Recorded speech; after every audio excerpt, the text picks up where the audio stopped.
Welcome to TWitWoW, the best wrestling podcast made for wrestling fans, by wrestling fans, on the web today. I'm John, that's my cohort and commentary Ashton, and this is WWE Catch-Up Commentary number 9, as we recap Raw, SmackDown, NXT and NXT UK for the month of March. Very interesting times indeed with COVID-19 causing a lot of empty arena shows. The WWE doesn't really quite know what to do with themselves. Ashton, what do you think about all this? Yeah, we've got a grand total of like 3.5 actual shows to talk about, as opposed to the usual 5 times 2, so like 10. And, you know, this might be a little bit shorter than usual, because not only do we have less content to cover overall, but we also kind of have less stuff to complain about because of the lack of new content. So I don't expect this to go much longer than like an hour and a half, maybe 2 hours at most, but I've been wrong about stuff like that before, so I guess we'll see. All right, so let's get right to it, man. What's going on? Well, as you know, we're covering this week and last week, and because we actually did get to over $80 in our Patreon for the month, that means that we are covering not only Raw and SmackDown, but also NXT, NXT UK, and 205 Live. However, we reacted to 3 of the 5 shows that we're covering for last week. So we will not be talking about last week's NXT, NXT UK, or 205 Live, because we already live reacted to all 3 of those shows, and there's really nothing more that we can add than what we already said during our live reactions last week. So let's just start with last week's Raw. We'll talk about last week's Raw and this week's Raw, which this week's Raw was kind of a nothing show. And then we'll talk about last week's SmackDown and this week's SmackDown. And then we'll just kind of touch on all the little, like, what kind of little scraps we're going to kind of talk about from this week's NXT UK and 205 Live, because those are the only other 2 shows that we didn't react to that were actually shows, because this week's NXT was literally nothing. It was clips and interviews and full matches from the past. So that's the entirety of what this week's NXT was. So let's talk about last week's Raw. They opened the show with Becky Lynch coming out, talking about Shayna, talking about how dominant she was in the Elimination Chamber, talking some shit, you know how it is. And that's really the extent of it. She said that she was gonna, I think she said she was gonna like crush Shayna's skull or something like that. So, well, again, we've got like this bragging, boastful, overly confident Becky Lynch. And it's interesting because it feels like the story here at least should be hubris. Like, Becky is so overly confident that she's going to try to just kind of overwhelm Shayna, but in doing so, she's overlooking Shayna, she's overestimating her own ability, and she's going to just get crushed by Shayna's stifling precision of her offense. Yeah, it's funny because Becky is like in a position right now where she feels untouchable even after Shayna took like a chunk out of her neck, literally speaking. Yeah.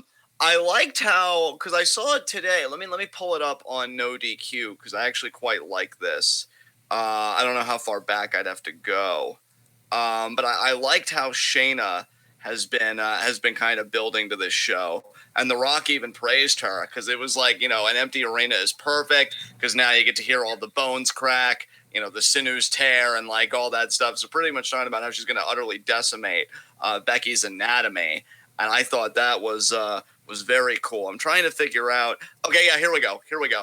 I'm going to pull it up here. I'm going to read the exact tweet that Shayna had here. She said, "My first WrestleMania moment will be perfect. No one in the arena to dampen the sound of tendons ripping and bones cracking and snapping as I become the Raw Women's Champion and usher in a new era. Hashtag reality. Hashtag crank, rip, tear."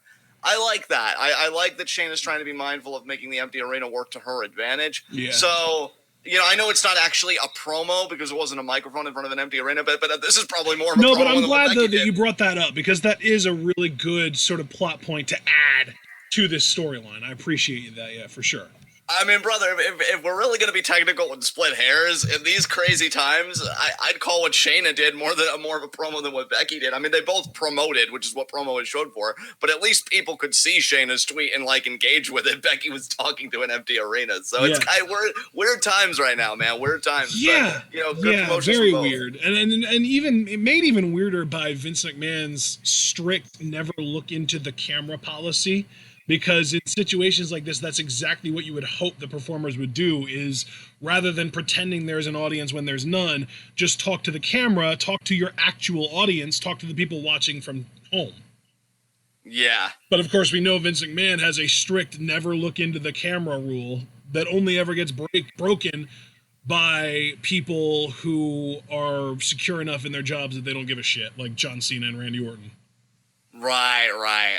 So yeah, it's interesting for sure, and by interesting I mean very unfortunate that we're in this situation to begin with. But that was really the extent of Becky's stuff. Let's talk about the U.S. title picture. Last week we had Angel Garza versus Mysterio, and Rey won that. This week we had Andrade versus Mysterio, and Rey won that as well. Yeah, I mean, I always love when these guys mix it up. Rey getting the jump on Andrade, getting the win, was a bit surprising, but I think they're really positioning him, obviously, to be in the U.S. title picture. Mm-hmm. I'm still kind of hoping for that fatal four-way, Andrade, Rey, Garza, and Humberto. Yeah. So here's to hoping that happens. And yeah, you know what I love, because I'm even seeing, because I'm going to be truthful with everybody. I checked out for like a lot of this stuff because I don't know. They were showing fucking matches from years past, not years, but from previous shows. Like, last week on SmackDown, they showed the full Tag Team Elimination Chamber. This week on Raw, they showed the full Men's Royal Rumble match. It was like, this is an hour-long match, and you're getting it in with commercials? That shit took up half the show on a 3-hour show.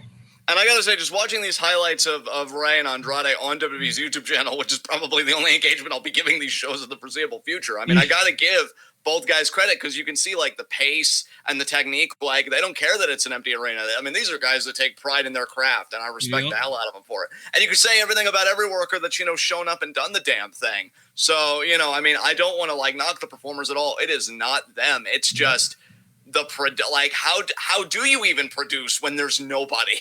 It's weird. I mean, the weirder thing to me too, and I guess I shouldn't say it's weird, because we almost knew it. We knew it would happen. We were talking about when we watched No People Gate, the Stardom show on the 7th, on Saturday, March 7th.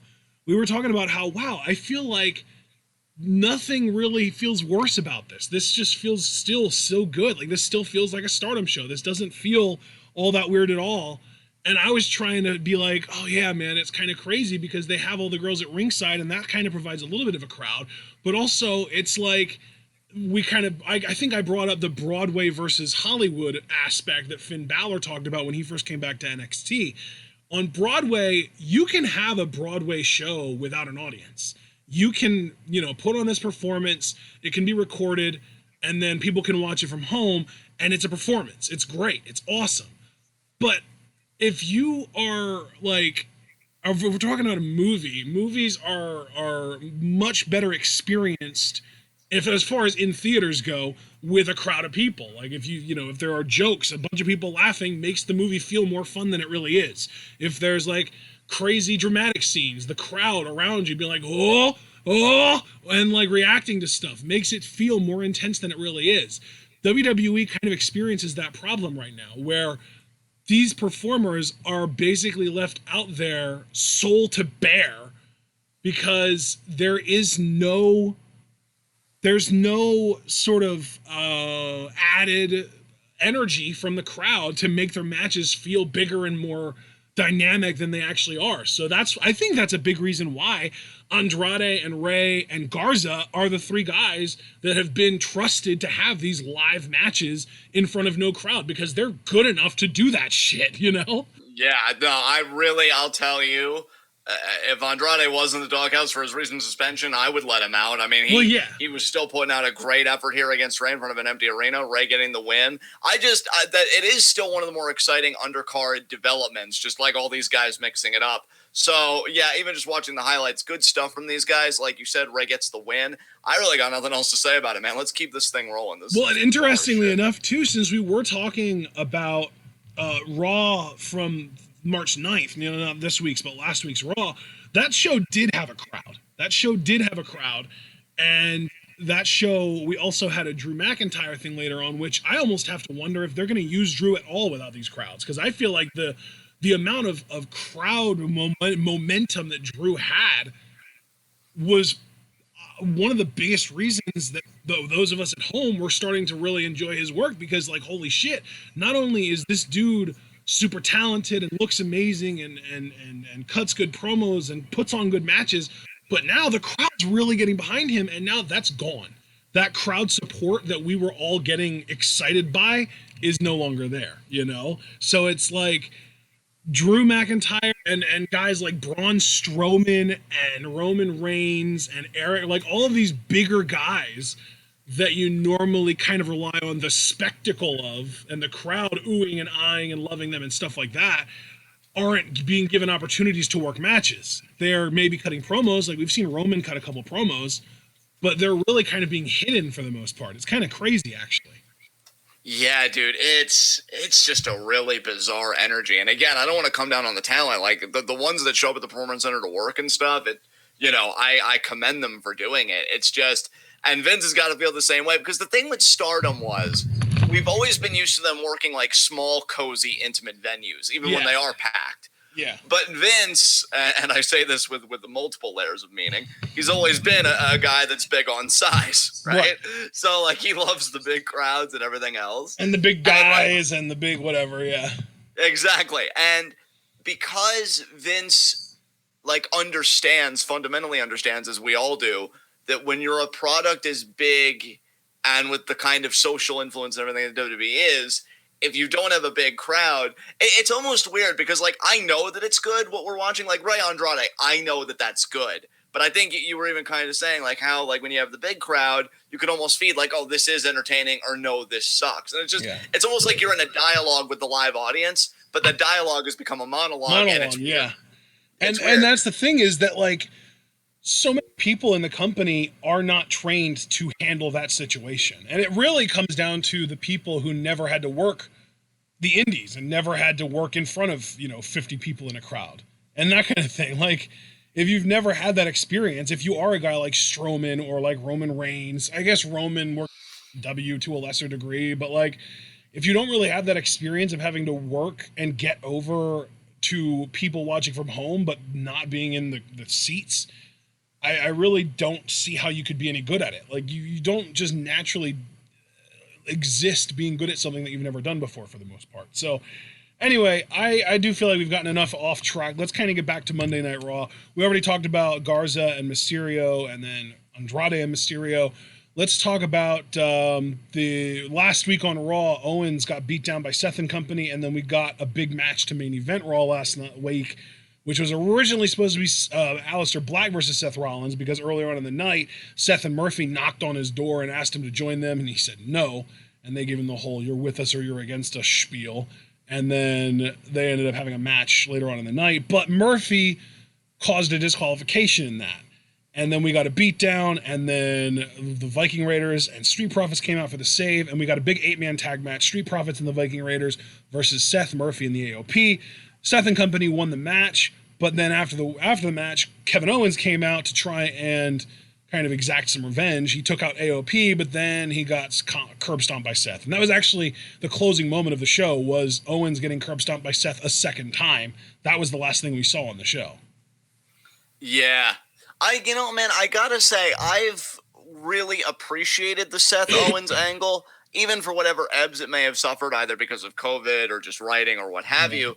I commend WWE for having an angle that, one, I think has really solidified Owens as a babyface. I won't forget that one Raw where he got a standing ovation from the crowd. That was great. Yeah. Seth, I'll tell you, Seth is feeling himself with this Messiah heel role. I think it's great. Having Buddy associate with the likes of Kevin and Seth, I think, is great for him. And to know that these tag teams, like to see that the tag division, even if they're not making it overtly like about tag teams, even though like the primary players in the tag division are getting a rub from this angle as well, I think this angle has done a lot of good as far as getting people involved, elevating their stock. I mean, maybe the matches have gotten a bit repetitive to some, but I like that WWE really hasn't blown their load and they've made, and again, that's what I think makes this pandemic all the more heartbreaking, because if this was in front of a crowd, I'd be saying, like on WrestleMania preview and predictions, that I really commend WWE for building towards Kevin and Seth. Genuinely, like, these guys have not had a one-on-one match or anything like that. They have just kept doing the tag matches and then just the skirmishes between Seth and Kevin, which makes you want the actual sanctioned match. So, yeah, I mean, I got to commend WWE here. I mean, even in dire straits, I think they're still doing good stuff here. And I'm excited for Kevin versus Seth at WrestleMania. And hopefully that excitement will translate, because, it'll be up to us to kind of, I was going to say, I'm glad that you can find anything to get excited about at WrestleMania knowing that it's going to be a no-crowd show. Like, that completely kills the interest. Like, to me, WrestleMania is a solid, 60% spectacle, at least, if not more than that. Yeah. Now, not only are we losing the crowd, but we're also literally losing the spectacle, because the crowd isn't the only thing that provides the spectacle. This gigantic arena or this gigantic stadium with the fireworks and the crazy stage setup and all that shit that all contributes to the spectacle that is WrestleMania, and we don't have any of that this year. It's crazy. Yeah. Yeah, I agree with you, man. Like, everything you said was 100% on point. It's going to be so weird. I think, though, where you and I personally have the advantage is because, like, and I'll even emphasize me a little bit here. For years I've been muted. Like, watching the shows with you muted. Yeah. I take the energy from our chat. So really, you and I don't lose a crowd. WWE just does. So hopefully that helps get me through it, because I think that may be another reason why I've been checked out on these shows that we haven't live reacted to. It's just like, when I'm looking at an empty arena, right? It's like, I for whatever reason, I just don't care. And like, again, I'm not putting that on the performers. That is entirely a John problem. Yeah. And which I can tell you, it's one I haven't solved. So. Well, you know what though? I'm almost wondering if we're going to see like a huge spike in viewership for WrestleMania this year, because everyone's going to be in. Nobody's going to want to be out because of the coronavirus, the COVID. And it's like, people aren't going to want to watch this shit on their own. Like, they're not going to want to just watch it in their living room as they see these guys go through the motions without a crowd. They're going to want something to up the ante and make it more entertaining to them. I wonder how much of a spike in viewership we're going to get, or if people just won't watch it at all because it's going to be like not as big of a deal. They're not going to care, and we'll have a huge decrease in viewership. I'm feeling like it's going to be one or the other. I mean, guys, just speaking personally here, because, I have many online friends. My therapist says it's a problem. I would say it was a profitable investment given where we are right now. I've seen like a lot of friends kind of go a bit stir crazy already with like the quarantine. I hope you guys join us. Social connection is very important. You guys may not always agree with us. Maybe sometimes I'm a bit annoying with like my anger and my turning up and what have you. But I think we dude, you know what? I'm glad you're talking about this right now. I want to use this as an opportunity to let everybody know that John and I have actually been talking about watching Yu-Gi-Oh! From episode 1 in subbed form. So it would be, English subs on the original Japanese show. And we were talking about having it be Patreon exclusive, but I think that at least while this coronavirus thing is going on, I think we're going to just do it on Twitch. I think we're going to just go over on Twitch. We're going to live stream our reactions. We're going to kind of watch along with you guys whenever we decide to do this. I'm not trying to say that it's going to happen right now, but if it does happen within the next few weeks during the whole coronavirus scare, I think that we're going to just do it on Twitch and just kind of help out by providing a source of entertainment to distract everyone that knows about us, at least, during this time. And then once everything kind of blows over, maybe then we'll make it a Patreon exclusive thing. So it's kind of like a free trial almost. Like, you get it for free for as long as this coronavirus thing is going on, and then eventually we'll kind of put it back behind the old Patreon paywall. And those people will still be able to enjoy it. And then if you want to get in on it, you can get in on the Patreon. Yeah, I think it's a great thing that we're doing. Like, anything anybody can do to maintain a sense of social connection, social cohesion with others, I think is important. Because again, like, I'm not even lying when I say that some people, like, you know, they're already like, God, you know, I wish I could go out, see somebody, touch somebody, like, not even, you know, like in a romantic sexual way, but just like experience other human beings. And you know, I think since this is the best we're going to do, we might as well ride it out together. Yeah. So I really hope you guys join us for Yu-Gi-Oh! Sub, for WrestleMania, any live reaction based content we're doing. Join us. You guys always have a place here. I mean, really, like, and we aren't going to be doing any more catch-up commentaries before WrestleMania, so maybe that means that we'll start going live on Twitch, not necessarily with Yu-Gi-Oh, but like Rocket League streams to talk about shows and stuff like that.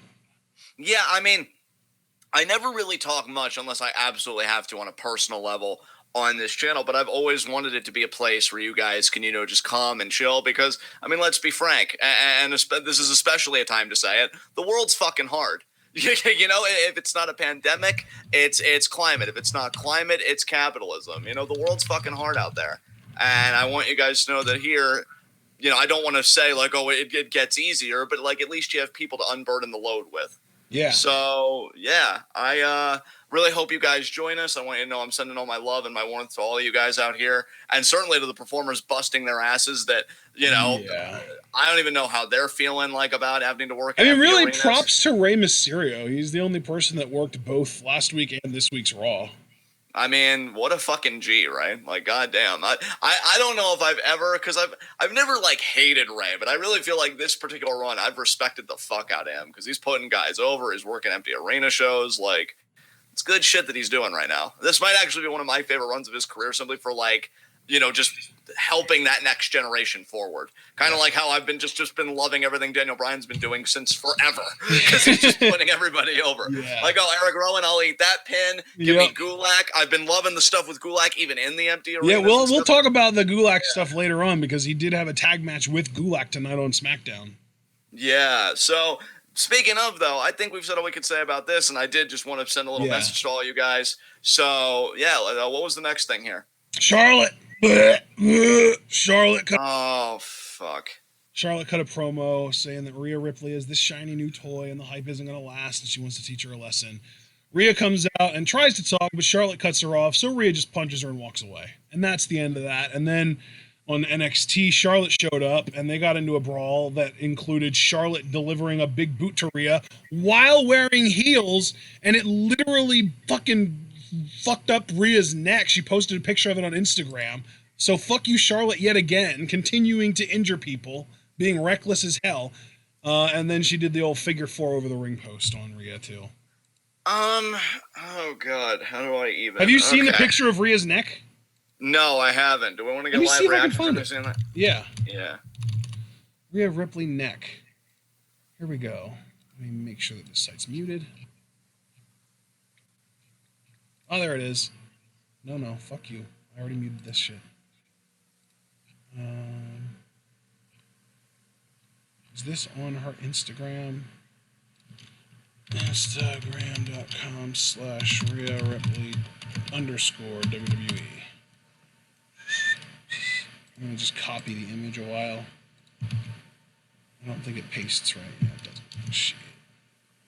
Yeah, well, I'm waiting for Ashton here. Guys, I don't know what the weather's been like for you. I think it's finally calmed down for me, but we had 19-mile-per-hour winds just a little while ago. It was insane. I've never heard the wind roar like that. It was nuts. I'm grateful I didn't lose power so that we could do this. Okay. I just got it from Ringside News. You can go ahead and click that. All right. John clicking links to react. Oh, my God. That looks so bad she cut off my song. Damn. Thanks a lot, Charlotte. Yeah, so just very quickly, I don't like Charlotte. Enough said. Working over Rhea's leg. I don't. Thank you, sir. Thank you. Promo of the century. Promo of the fucking century. I'm trying to be more economical with the acts I hate because I know that that's when I draw on the most. Yes. I mean, I feel like we've ranted enough about Charlotte anyway. Fuck her. Yeah, for 5 lifetimes, for sure. Yeah, she doesn't deserve all this breath that we devote to her. I agree with you. I mean, honestly, dude, here's the thing. Under normal circumstances, because I remember you even saying, like, that you hate, like, the whole injury angles for babyfaces, like, oh, you know, the kayfabe injuries. Yeah. And I agree with you, But now I don't even really care because it's like, nobody's going to say, because I was even going to say in front of a live crowd, like under ideal conditions, I would have been like, you shouldn't send Rhea into her first big WrestleMania like that. Come on. We should see her full force, fully realized, all that stuff. But now, I mean, she could pull a 90s sitcom going with the bandage over her eye, the bandage over her leg, and name some accident that she got into and still wrestle. And I'd be like, oh, seems legit. My heart actually breaks for Rhea, if you want the truth, because I think she was so hyped for her first Mania in front of that kind of crowd. I mean, let's keep in mind, folks, not to put too fine a point on it, but I am an asshole. So we went from 90,000 people to pretty much personnel. So 3. Yeah, I was going to say 3 commentary, but I guess cameramen count, right? I mean, yes, they do, but like, you get what I mean when I say they don't. So because they're there to enjoy the event, they're there to be doing their job. Sean, I pretty much have been imagining it because I've been watching her matches on mute, and I'm guessing she doesn't get much of a reaction outside of Woo anyway, so she should be pretty adapted for the circumstance. But regardless, it really does suck for Rhea that she gets a bad break like this. On the whole, though, the match, I mean, I guess I'll just talk more about that when we get to preview predictions, but I guess the build has been fine. But just one other Charlotte nitpick that I promise won't digress into a rant. I hated that when Rhea punched her in the face, Charlotte fucking smiled. Like, can you even sell the idea that somebody might have the upper hand on you? What do you sell? Besides your own bullshit that you're the greatest? I don't know. That's it. I don't know. That's all it is. It sucks. Anyway, what came after this, man? I like the pace we're going at. So Lashley destroyed Zack Ryder and beat him with a Dominator, and we didn't get any follow-up on this whatsoever, so we can just move on, right? Yeah, I mean, life's been dominating him since day one, so what the fuck is the difference? Next. We got Eric Rowan versus Drew McIntyre, and we got the conclusion of the What's in the Cage storyline, because we already knew that it was a spider from the previous week, a big-ass animatronic spider that people were selling as if it was an actual, real, gigantic tarantula. But it doesn't matter anymore because it's over, because Drew used steel steps to crush the cage and presumably crushed the spider that was inside it. And then he crushed Eric Rowan's dreams by pinning him 1, 2, 3. And he did the 1, 2, 3. He did the 3, 2, 1. He did the countdown with the crowd because this was the last show with the crowd. Yeah, I liked it. I liked it a lot. And I also like Drew's WWE.com exclusive kind of promo where he said, I did what I did, one, to send a message to Brock because Rowan's a big guy and I took care of him. Brock's a big guy and I'm going to take care of him at WrestleMania. And then explaining why he stomped on the spider in the cage, he said, when I become WWE champion, Drew McIntyre's Monday Night Raw, stuff like that is going to get cut. So I think Drew McIntyre said he's going to make Raw fun again, and anything that doesn't meet up his standard for Monday Night Raw, it gets the axe, which could be seen as heelish, but I'll be honest, and this is the biggest compliment I could give Drew, it kind of had CM Punk energy to me, because I remember in 2011... Or like Edge, when he went through his whole, I'm going to point out everything stupid going on in this company gimmick thing. Exactly, yeah, because with the anonymous Raw GM and shit like that, yeah.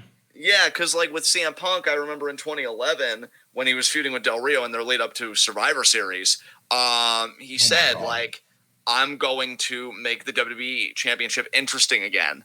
And I feel like Drew, he pretty much took that concept. He's like, not only will I make the WWE title interesting again, because I'll fucking be here, but I'm going to make Raw interesting again. So I like Drew's swagger on this, man. I really do, which is why, also just to kind of make an adjacent point to that, I don't think it's many fans on Twitter, so I don't make it seem like it's this big, big mob.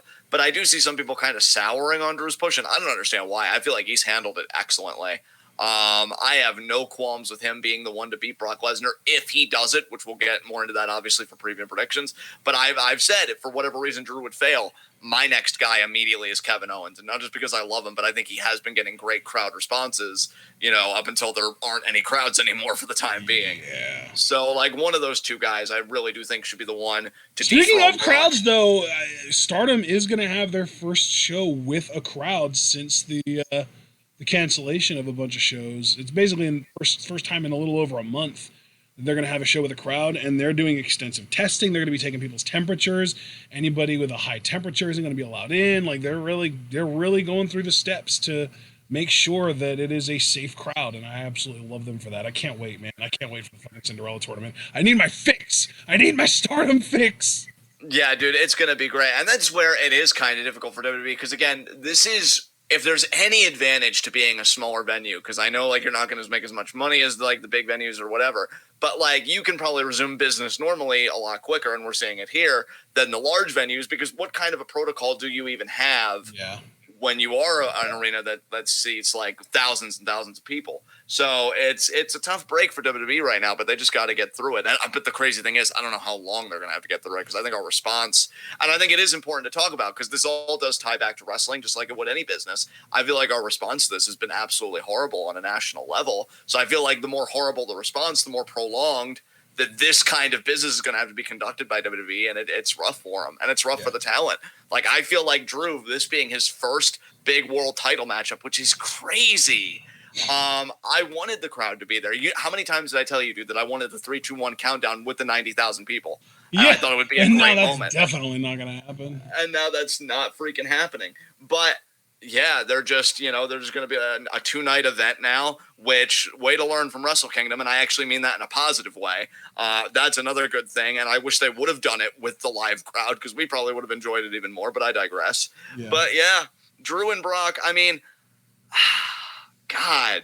See, that's a crowd. I mean, we know people that literally complain about WrestleMania every single year, not because of the actual quality of the content, but because of the length of it. Like, that's literally just like WWE could put on the best WrestleMania of all time. They could have better match quality than WrestleMania 19. They could have better storytelling than WrestleMania 17. They could put on the literal best wrestling show that they've ever put on. And people would still be pissed off about it and still wear out on it because it's a 7-hour show. So I do like that they're going to 2 days. And especially, too, because if they go to 2 days, now we're going to get 2 days of 4 hours. So they're technically still going to be able to put on an even bigger show because they're going from 7 hours to 8 hours combined. Yeah. But we're not going to get worn out because it's not all going to be on one night. That makes me very happy. I'm telling you, and I think it's only going to be a one-time thing. Oh, this pandemic giving one-time things that should be all-the-time things. Yeah. Because if you're going to do shows this big, I'm sorry. If WWE was like, this WrestleMania is only going to be 3 hours, sure, do it one night. It'd be ridiculous to do it in 2. But if you're going to keep doing these like 8-hour shows, start doing weekend manias. Why wouldn't you even do that anyway with how big your company is? Well, and like all the I can understand why they wouldn't want to do it in general because they also try and pack the Hall of Fame and an NXT TakeOver into that weekend most of the time, but now they at least had an excuse to cancel or postpone those things. Yeah, exactly. So, oh man, it's a lot of stuff's getting upended, and I just feel bad for Drew because I feel like Drew versus Brock. And I would still say on the whole, it is a matchup I'm looking forward to the most, but I feel like that match was so dependent on atmosphere. Yeah. And before anybody even says, like, well, couldn't you say that about every match? To a point, yeah, of course, it's wrestling. But I feel like because of the sentiment towards Brock, of people yearning for a full-time champion, like, I feel like that overness for Drew and that support for Drew really would have been a fine aspect of the match, and that's not going to happen now.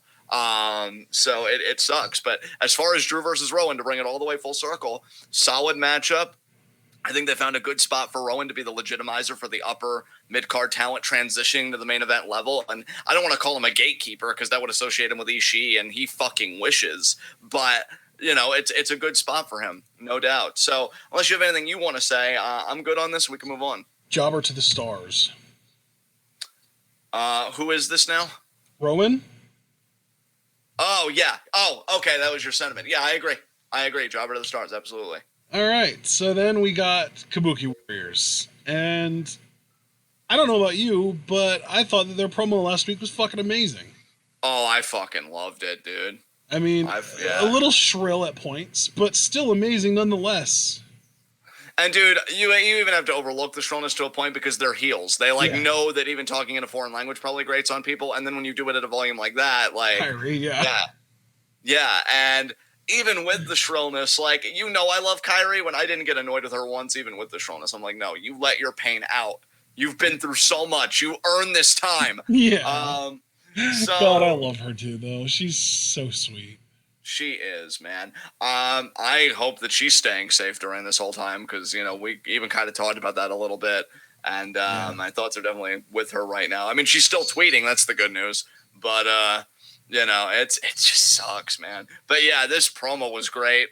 I enjoyed it. And then was this the Liv Natalia matchup? Yes, it was. And it was supposed to be Liv and Natalia versus Kabuki Warriors, but Liv kind of took herself out of the match at some point because Ruby Riott and Sarah Logan staggered. They didn't both come out at the same time, but they were both at ringside at one point, and Liv did a dive out onto him and took herself out of the match. So kind of ended up leaving Natalia in a 2-on-1 situation, and Asuka pinned her.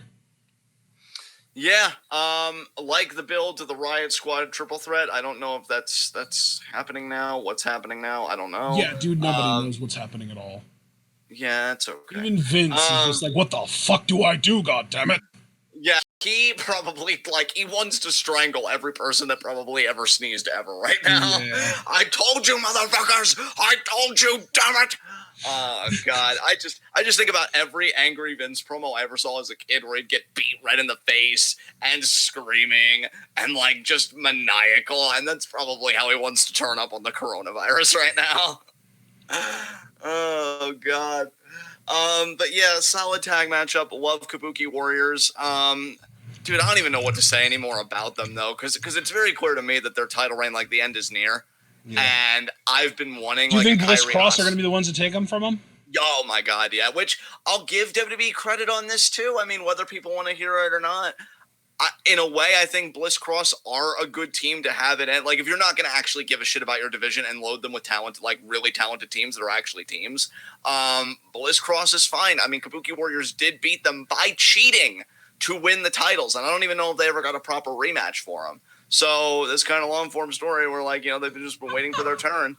I can vibe with that. It sucks. It sucks because, again, I would have wanted a crowd and I would have wanted something for Kyrie Mania. Man, Kyrie Mania, what a fucking bust that was. Jesus Christ. I'm curious. I'm wondering, I forget, was there a women's tag title match at Mania last year? Well, wasn't that when the Iconics won, or am I thinking of something else? Was it? I thought it was, dude. I could be wrong, though. I mean, no, you're probably right. You have a way better memory about that kind of stuff than me, but, it just feels like the Iconics winning was so... Yeah, dude, it totally was, though. It totally was. Yeah, because... So I was right, yeah. Yeah, that was, the thing that, everyone thought was the reason that Sasha left for however many months, because she couldn't handle losing the tag titles. So, and then she came back after SummerSlam and kind of initiated the heel turn with Bayley and all that stuff. So, yeah, that was only a year ago. Holy fuck. Yeah, dude. It feels like so long ago. Shit's wild, bro.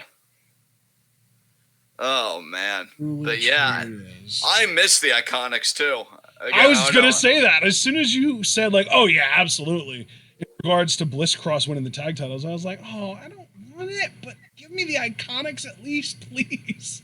Yeah, I feel your pain, brother. I feel your pain. It's just not a good time for anybody right now, I guess.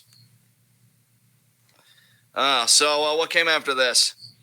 Oh, after this, we had something that I want to save a little bit, but then let's kind of skip around a little bit. Let's talk about the fact that Rick Moss is just going on a fucking tear, beating people to retain his 24/7 title. He beat Ricochet the week before Elimination Chamber. He beat Cedric Alexander last week, and he wasn't on this week's show. Yeah, Riddick Moss in 2020. What a horrible time, huh? I mean, Jesus Christ. I feel like Riddick Moss and 2020 pretty much go together perfectly. Yeah. I mean, if there was ever going to be a year that Riddick fucking Moss would get a singles push on the main roster, it had to be 2020, didn't it? It just took the end of the world for them not to give a fuck. This business probably isn't going to exist in the next 5 years. Just fucking push him. God damn it. Get it out of your system. Whatever you think you can do with the kid, fucking do it. And then when he draws flies, we'll just take it from there. But yeah, I mean, the funny thing is, dude, it's I don't even hate Riddick Moss. I got over, him injuring Kenta, because, we're not calling him Hideo anymore in this fucking household. And this and that, I'm over it. But, I just don't think it really says a lot when I think he's even too, underwhelming for the 24/7 title. I don't even know what they've done with the belt now. Like, obviously you can't do the chase through and everything, but I think even before like Corona really hit the US, they were doing just sanctioned matches. Like, if you wanted to rechristen it a TV title, I'm actually really cool with that. Like, you're guaranteed a title match every week. I've always loved the idea of a TV championship, but you know, this isn't a TV championship. This is like, the concept is defending it 24/7. So why are we only getting like one match kind of a week thing now? I don't know. Like, I understand it now, but even before crowds vacated, they were only doing the one matchup, and that just kind of perplexes me a little bit. Is it just because they know that Riddick Moss is a charisma vacuum and he can't carry segments like Truth can? Like, what's going on with that? What do you think? Yes. Well, there we go. So what came after this? I think the bigger question is why they see anything in Riddick Moss to begin with, that they brought him up and put the title on him at all. It may not even be seeing anything in him. They may just be having that, like, you know, I remember reading from Shawn Michaels' book that when WCW was nearing its end, like, Eric Bischoff didn't want anybody to leave. Even his wife, Rebecca, who used to be a Nitro girl, I think she went by the name Whisper. Like, he thought that she was jumping to WWF, and he tried stopping her. Maybe it's that same panic. Like, they see AEW, they see New Japan fucking vibing, you know, Okada being a fucking G and everything. And it's like, no, because I heard rumors that Riddick Moss wanted to leave. And it's like, no, Riddick, don't leave us. What if we make you 24/7 champion? Okay. Yes! We win this round, AEW. So I think it's more like a panic buy than anything else, than like a long-term investment, or even thinking about, like, can we get anything worthwhile out of him on this product? Which, you know, if I'm right about that, great job there. But if I'm wrong, So that's pretty much all I got to say about that. I feel like my favorite bit of analysis from chat is just Sean Carpenter talking about Riddick Moss got small calves. Oh, Sean. Bro must skip leg day, or at least lower leg day. He spells his name with a $ in the Discord because his takes are fucking money, apparently. Yeah, boy! Look at this fucking chill-ass, badass motherfucker over here with his takes we about have two storylines left to talk about. Which would you rather talk about? Styles Taker or MVP Edge Orton? I'm preferring... Which would you rather save for last, I guess I should say. I'm really digging Edge Orton, even with the little hiccups, you know, they've had with, you know, empty crowd and stuff, because I thought Edge delivered one hell of a promo recently. This week. So, yeah, this week. So, yeah, let's just talk about Styles Taker, because, like, dude, I'm not... My favorite analysis to come out of this entire feud is Abel talking about how much he loves Titties Out Taker on Tuesday, or on Monday. Yeah, that was pretty great. It was amazing. And then I think he even posted a picture of The Undertaker from Raw on Tuesday and labeled it Titty Tuesday. You know, dude, I gotta be honest. I don't know what it is. Maybe I'm just souring on AJ. I don't know. Because, like, I don't like that they went this route. Because I'll be honest. The whole like, work suit thing, yeah, it's really lame, but I don't blame AJ for it. I don't blame AJ for it either. And I don't even necessarily mind. Like, let me just qualify my statements here. I don't even mind necessarily that they're doing a work shoot angle. I just think they did the wrong one. Like, I feel like the moment you brought up Michelle, now it's going to be about Taker getting his revenge. Yep. I actually would have preferred, right? Here's what I would have preferred, because it would have been an honest conversation in the form of a wrestling storyline. AJ would have said everything he said about Taker, you know, being broken down in this and that. And I would have liked Taker to just acknowledge it, to be like, yeah, I have gotten older. Time is undefeated. You know, I had a WrestleMania streak, but time has the streak in all of humanity, and it's going to get me too. Because after he did the Stone Cold podcast, I even hate that this match is happening, truth be told. Yeah, I hate that this match is happening. Yep. Because he did the Stone Cold podcast, which I think he even said to Austin, I was only going to come out of character when I knew, like, my career was done. Well, fucking welp. You know, because Saudi money and everything, I guess, takes, you know, priority over your principles. But who am I to judge, right? I mean, you don't have to, you almost, like, necessarily have to be lacking in principles in the first place to be willing to accept that blood money. Oh, absolutely. Because not everybody had to. Looking at the fucking Kings and Kevin Owens and Sami Zayn and Daniel Bryan. Yeah. Even Cena refused to go there a few times. Yeah, we fucking see you. We fucking Cena. Yeah, God. but yeah, like I would have liked a candid conversation between a guy who at like 40, maybe even 41 now, and AJ is still on top of his game, still phenomenal, and Taker, who is he over 50 now? Or is he like just near 50? I think he's like 56, bro. Jesus Christ. He's 54. He's 54. So yeah, like you could just have Taker say, yeah, like AJ's right. But I would have liked a really human portrait of Taker where he would have said, like, I just love this too much to quit. And you know what, AJ, maybe you will be the one to take me out, but that's the only way I am going out is if somebody can really just put me down and make me say, like, it is over. Yeah.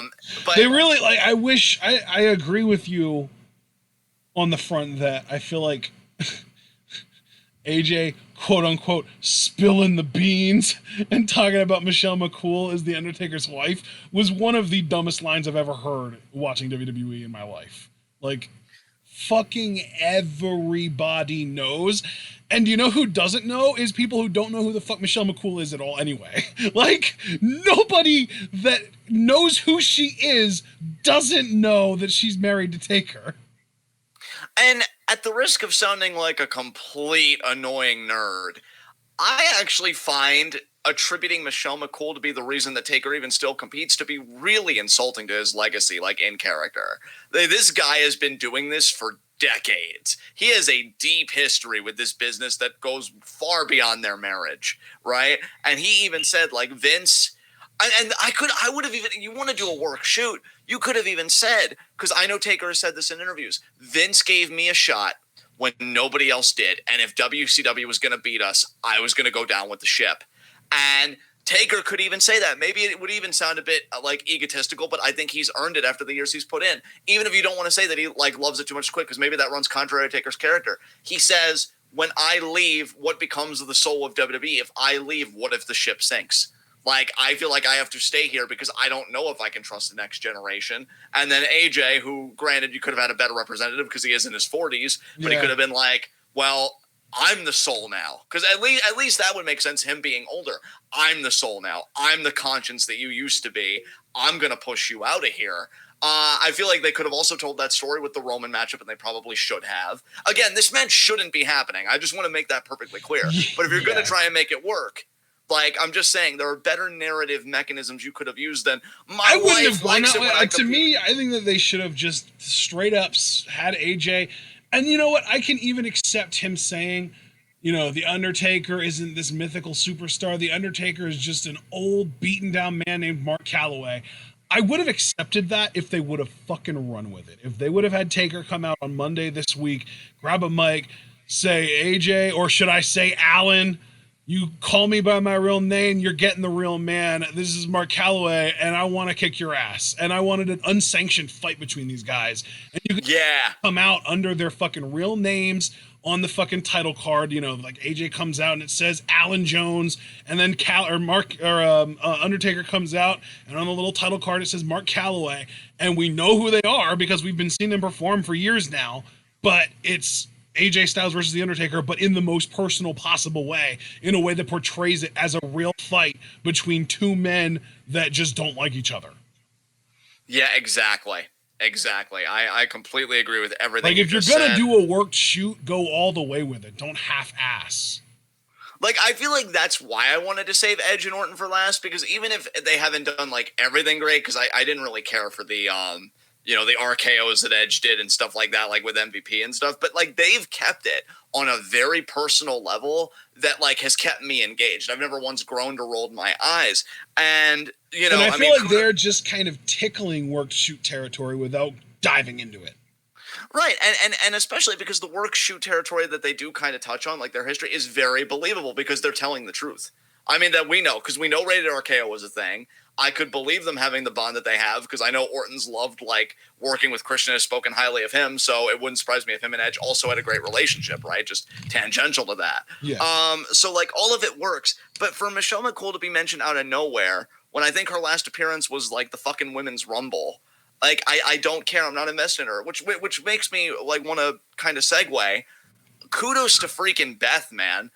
for at least coming out and doing the promo and taking the RKO. Because, and I also at love least, that this week on Raw, Edge said that Beth was coming out to retire again for him. And, like, Orton stopping her, cutting her off, talking shit, and eventually getting physical with her prevented her from doing that, and changed Edge's mind about doing it at all. Like, I love that it's like, listen, Randy, you won. I was done. I was retiring. That's what Edge was out here to, or that's what Beth was out here to say. But then you went and did that, and now you fucked yourself. And as far as you're concerned, you've also fucked me, because Orton's whole point is that he's trying to save Edge's life. Yeah, and now we're doing a freaking, last minute match, but we'll get to that in just a few moments. Yeah. This, I have no emotional resonance with this. Because this is happening way beyond me being an Undertaker fan. I feel like my fandom for Undertaker started to dry up, I want to say like around 2010 maybe. And we're looking 2020 now. Because I always at least respected him and like the matches and stuff, but now it's 2010, that was like the Hell in a Cell match with Triple H, wasn't it? Yeah, and I mean, I enjoyed that curtain call, but like enough is enough. And then that should have been it. That should have been the end of it. I mean, because like and see, do I want to have this conversation? Probably. Fuck it. I don't like when performers keep competing past beyond when they're good, because to me it's just like, are you doing it for the paycheck? Like when Suzuki, right, says, for example, if crowds are no longer reacting to me, like that's it. And if I can't do what I do and I can't do it well, like that's it for me, because there's no point. Taker has to know, right, that it's bad. Like, he's not that lacking in self-awareness. I'm not about to remove so much agency from a man that he can't even tell when his matches are good or when they suck. You know what, though? Like, I think that there's also an aspect of, God, I don't necessarily want to say ego, because obviously that's what you're already talking about. But I do think that there's a certain aspect of bias and kind of old man syndrome, in the sense that, like, he might think that his matches are mediocre relative to what he's used to being able to do, but he might also feel like this new generation of guys aren't working a good style of matches, and he wants to make sure that the people who are fans of his style of wrestling still get what they want. You know what I mean? Yeah. Like that old school Memphis storytelling style. You don't really see that all that much, especially in WWE anymore. Like, really, honestly, if you want that, go watch AEW. Go watch Cody Rhodes and Dustin and, like, that group's style of matches. But with WWE, you don't get that style as much anymore. You get a lot more, like, high spots and no selling and, like, choreographed spots and stuff like that. And you don't really get that sort of old school Southern Memphis storytelling style of wrestling matches, you know? Right. Oh man, I just feel such a disconnect with this dude. I don't.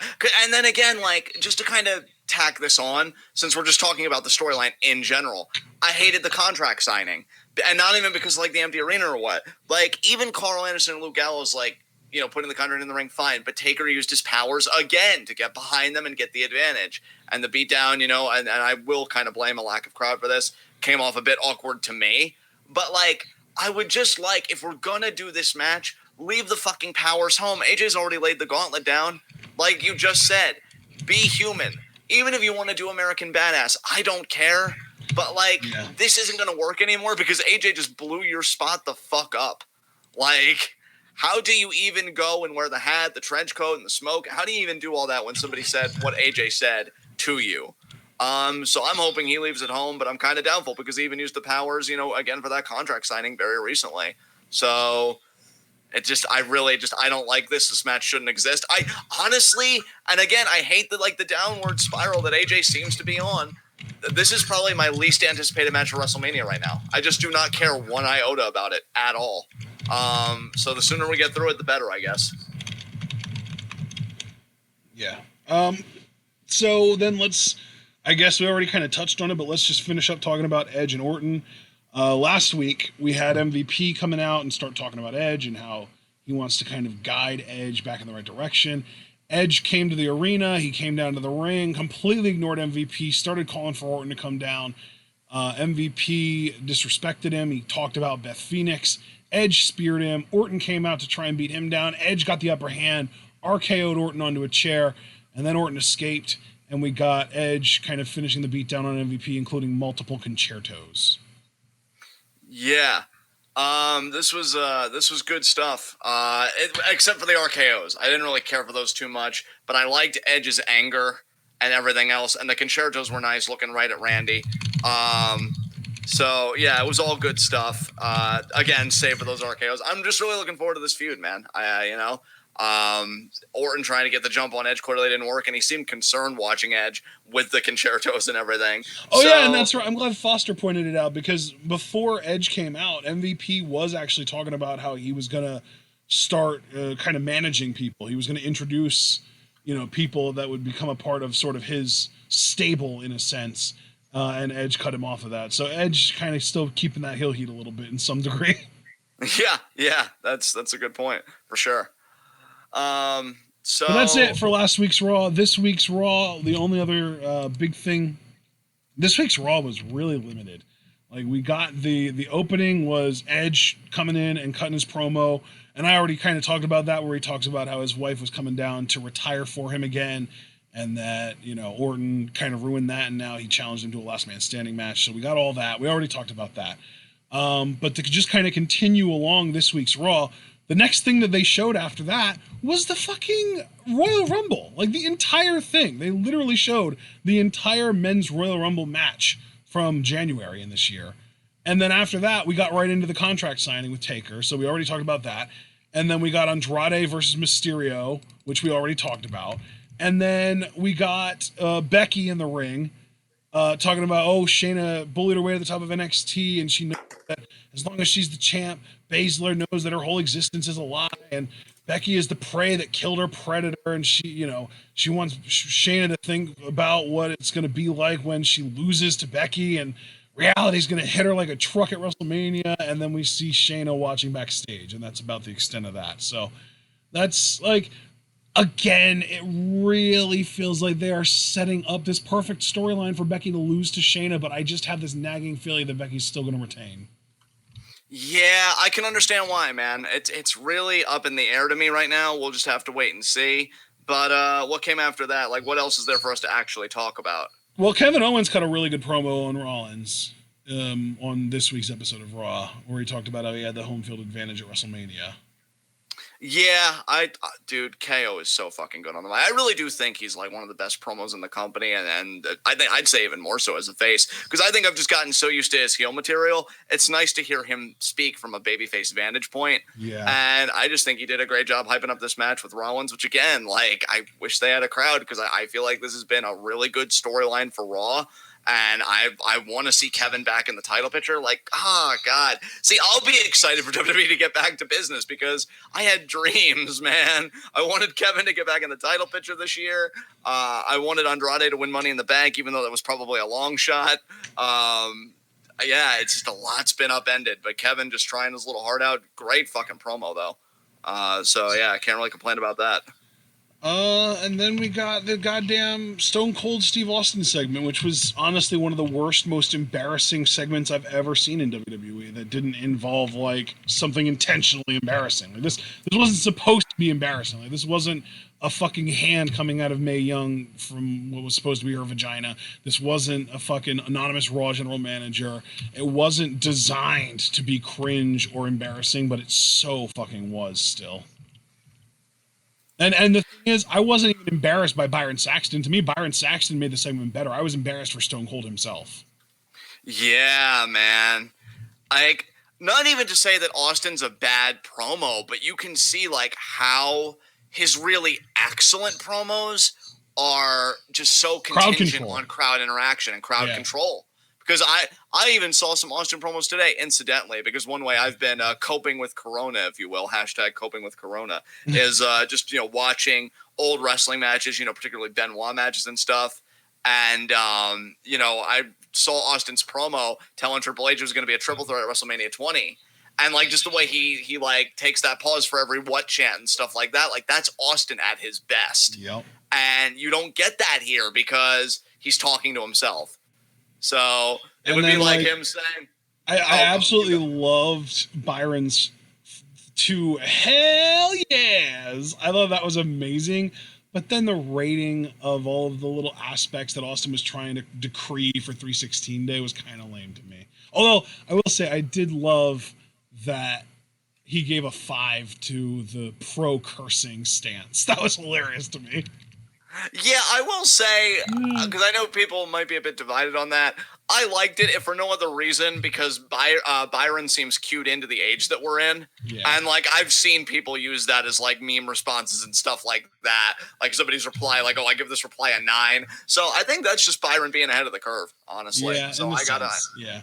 Yeah, I gotta give him credit for that. Yeah. And then he comes down to the ring expecting to enjoy beers with Stone Cold because he's been watching this show for how many years now, and he still didn't know what to expect. Or maybe he knew exactly what to expect, and he just wanted to cross something off his bucket list. I don't know.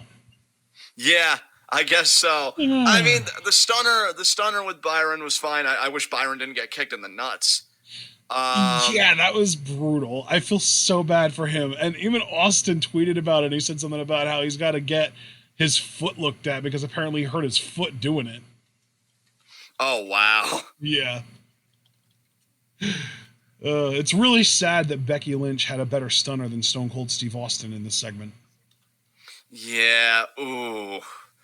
You think she'll use it at WrestleMania against Shayna possibly or no? No, Kevin Owens is going to use it. Yeah, that's true. But yeah, that was 316 Day. And that covers everything Raw related over these 2 weeks. So let's move on to NXT because there's so little to talk about. Because guess what, guys? We live reacted to NXT last week, so you can watch that. And there wasn't really an NXT this week. They literally just had interviews. They showed the entirety of, I don't even remember which match it was. I know it was a Gargano match. Or was it Gargano Ciampa? Or was it it was the tag match, wasn't it, involving AOP? I don't even remember. It doesn't matter because there was no new content on NXT this week. So, I mean, I say let's go to NXT, but there's not really anything to talk about, is there? No, there really isn't. So what's next? I guess we'll just keep in chronological order. Let's talk about NXT UK. Again, we live reacted to last week's NXT UK, so go check that out. As far as this week's NXT UK goes, we got a singles match between Kaylee Ray and Dani Luna, kind of following up on their interaction last week, where Kaylee Ray laid out Dani Luna with a gory bomb, and Kaylee Ray won that with another gory bomb. And then Piper Niven came out to make the save as Kaylee Ray was kind of beating down Dani Luna. And I'm guessing this is probably going to mean that Piper is going to be the next challenger for Kaylee Ray's NXT UK Women's Championship. I don't think that anything was made official on the show. Then we got Nina Samuels coming out, cutting a promo saying that she wants the attention back from Valkyrie and challenged her to a match next week. So we didn't get anything here, but we're going to next week. Ridge Holland beat Joseph Connors with the Northern Grit. Cassius Ohno beat Kenny Williams with a rolling elbow and the Cassius Clutch. And then Gallus defeated the team of Flash Morgan Webster, Dave Mastiff, and Trent Seven. And that was the main event, and that was the whole show. Yeah, and anything you want to comment on there? Personally, I will say I'm looking forward to Nina Samuels versus Valkyrie next week. Yeah, Valkyrie is a solid talent. I honestly really think her. I would not mind one bit her being like the next female talent to kind of show up on NXT Florida and do some stuff there. Yeah, I completely agree with you, brother. No doubt about it. So yeah, what came after this then? I think 205 Live, right? Is that the only thing left? Yeah, let's just talk about 205 because the thing is, again, 205 similar to NXT, kind of nothing to talk about because we reacted to last week, which is the Captain's Challenge, and this week there were only 2 matches. We had Joaquin Wilde versus Danny Burch and Isaiah Swerve Scott versus Oney Lorcan. Yeah, I'm going to be honest, guys. It was tough for me to even pull up a stream on this, so I really wasn't able to see it. But I know you told me that Swerve beat Lorcan with the Swerve Stomp. And so Burch actually beat Wilde, too. Burch beat Wilde. So it's funny that Lorcan and Burch both competed in singles matches, and Lorcan was the one to not win, and Burch was the one to win. Like, what the hell kind of bizarro land are we living in here? Gross. I'm so glad that you emphasized that by getting so close to your mic. Yeah, right. But yeah. right in your not ear. Look at me learning. But yeah. Yeah, I mean, Captain's Challenge was fun when we live reacted to that. This, I have no comment on, so I guess that's WWE catch-up commentary, everybody. Well, no, we got to talk about SmackDown still. Nothing. Oh, yeah, shit. There's not much to talk about regarding SmackDown because, again, they're barely doing anything new. It's kind of similar to this week's Raw, where it was just like one promo, one match, three promos, and a full match that already happened. So last week on SmackDown was really fun because Triple H was everywhere. He was on commentary, he was behind a camera, he was insulting Michael Cole. He was great. Triple H made last week's episode of SmackDown arguably the most enjoyable single show that we are going to talk about today. Yeah. He really stepped up in this, and I commend him for his efforts because he definitely brought a flair for it when nobody was really around to react. I think he made the best of a bad situation, to say the least. Yeah. But we did start last week's episode of SmackDown with Bayley and Sasha coming out talking about, Paige isn't here, and where is she? And Bayley asks Michael Cole, and he's just like, she's had travel issues. And Triple H is like, I can't speak for you girls, but I'm personally getting tired of her excuses. That shit killed me. But then Nikki Cross and Alexa Bliss came out to interrupt. They said they called out the Kabuki Warriors, but they're busy hiding on Raw, so why not just fight us? We'll fight you, Bayley and Sasha. And we got that match, and Bayley and Sasha won because... if I remember correctly, Bliss and Bayley... Oh, that's right. Asuka interfered and attacked Bliss. And that allowed Sasha to get the bank statement on Nikki. So Nikki Cross tapped out to Sasha. Yeah. So Sasha and Bayley getting the win. You love to see Triple H supporting his girls there in NXT. We see you, Hunter, Papa H. Yeah. So good shit. So then we got Roman Reigns talking about how he wants to beat Goldberg at WrestleMania, saying, he doesn't have time for a part-timer like Goldberg, and this isn't about one move because everyone's talking about spear versus spear. And Roman actually said this is about the nuance of performance. Yeah. Oh, Roman, I want to like you, but why is it that every time you get put into a main event spot, they write you to be so incredibly difficult to like?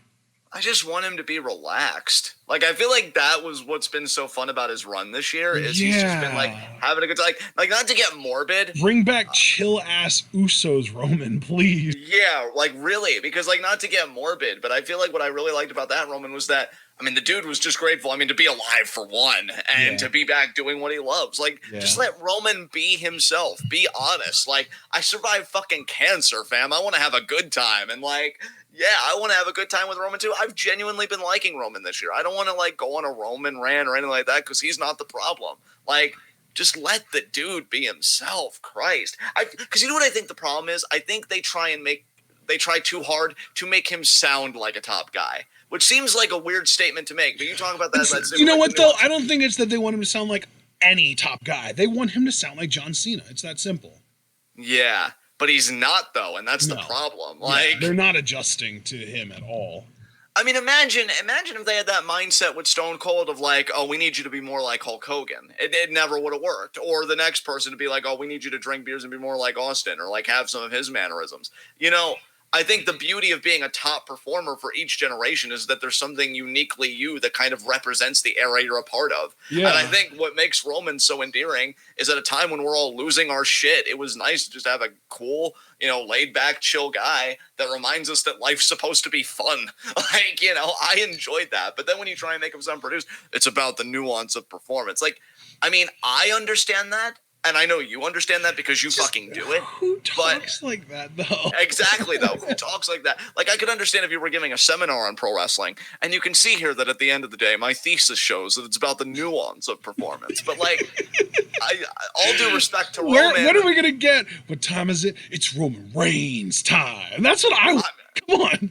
He can actually say that line as a babyface now, and I think I'd believe it. I know, that's what I'm saying. It's like, oh, Goldberg, your time is up. You want to know what time it is now? It's Roman Reigns time. And I pop. I lose my shit. Yeah, we ain't doing any of that faux thug shit. Like, I ain't about to, like, quote the man's theme song. No, it's Roman Reigns time. Yeah, no, I just want him to throw his metaphorical middle fingers up and just be himself and, like, because, like, I even like we can't go from trying to make him John Cena to making him Stone Cold. I said metaphorical, sir. I know. I'm fucking with you. God. But yeah, I just wish he'd be more relaxed, and not be so overproduced. Like but then again, this is during this commentary right now. Yeah, absolutely. But yeah, it's WWE, so nobody goes home happy. So there you go. What came after this? So then we got Cesaro and Sami Zayn, and Kayla was like, "Oh, you aren't supposed to be here. You've been bumped." Hardy was actually her guest, and he was happy to be back, and he had plans for SmackDown. But then Corbin showed up and made a bunch of jokes about Jeff being an addict. And then Hardy was like, "Oh, you've got a match tonight with me." And then Elias came in and says that he wrote Corbin a song, and Corbin's just like, "I don't got time for that," and he walked away. And Elias was just like, "You have no idea what's coming." Oh, Corbin. And then we got another backstage segment where Daniel Bryan kind of approached Drew Gulak, and Gulak went to walk away, but Bryan was like, "Wait, stop. You were right. You proved that there are some holes in my game. I want to learn from you." And then Sami Zayn, Cesaro, and Nakamura walk in, and Zayn's just like, "Oh, yeah, you want help from this guy?" And he's talking about how, I seem to recall giving you an opportunity to join us, and now look at us. I'm the Intercontinental Champion, and you're going to Drew Gulak for advice? This nobody? And so, yeah, Bryan, because Cesaro, like, Bryan got, like, all up in Zayn's face, but Cesaro stepped in front, and so Bryan challenged Cesaro. So we ended up, last SmackDown getting Bryan versus Cesaro. Yeah, there's something I want to say about this feud, but we're not at the segment yet, so I'll just wait just a little bit longer. Well, the thing that happened next was the big replay of the Elimination Chamber match. So right after that was when we actually got to the dirt sheet, Miz and Morrison, blah blah blah. Yeah, and kudos to these guys. They also had fun with the no crowd, because they were like, inquiring, like, "Oh, are they the greatest tag team ever? Does anybody object?" Yeah. And like, of course, nobody does. Yeah. And yeah, it was good. Honestly, I was surprised they didn't use one of the commentators for that. Like Triple H. I guess Triple H wouldn't have made sense, but God. Well, Triple H could have piped in and been like, "I don't know." Like a Byron on that show, because I feel like Byron would have been perfect for that too. Yeah, absolutely. And then they could have roughed him I just imagine they say it once and nobody says anything, and then they're just like, "Well, if you really don't have anything to say, going once, going twice," and then Byron's just like, "I object." Oh no, see, that's when we need Otunga on guest commentary. Yeah, like, I was more thinking just because that would be a good cue for the New Day, because Byron loves Kofi so much. That is true. That is a great point. Because I'm just thinking, if it was Otunga to interject, what's he going to say? That him and McGillicuddy were a better tag team? I don't think so. Weren't he and Cena tag team champions once?